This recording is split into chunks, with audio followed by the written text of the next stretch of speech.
Wisdom demonstrated in relationship with people.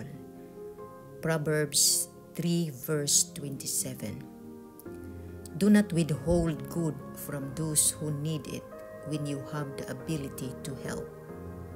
When you have the ability to help, help those who are in need. There are many kinds of help. It's not all about money, but you can also give money if you have more than enough. You can help in many ways to people who are in need. Just help if you can.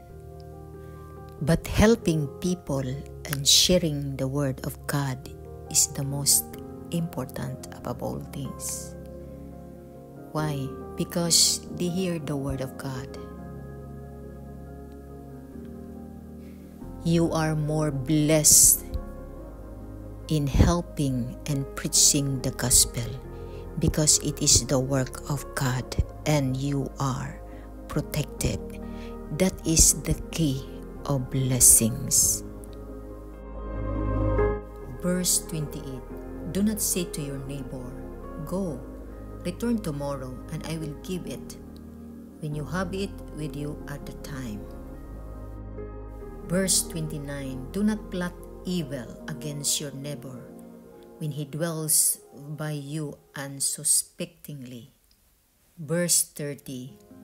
Do not accuse anyone without legitimate cause if he has not treated you wrongly. Verse 31.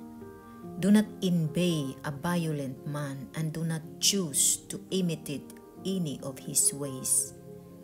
Verse 32. For one who goes astray is an abomination to the Lord, but he reveals his intimate counsel to the upright. Verse 32. For one who goes astray is an abomination to the Lord, but he reveals his intimate counsel to the upright. Verse 33. The Lord's curse is on the household of the wicked, but he blesses the home of the righteous. God is cursing on the household of the wicked,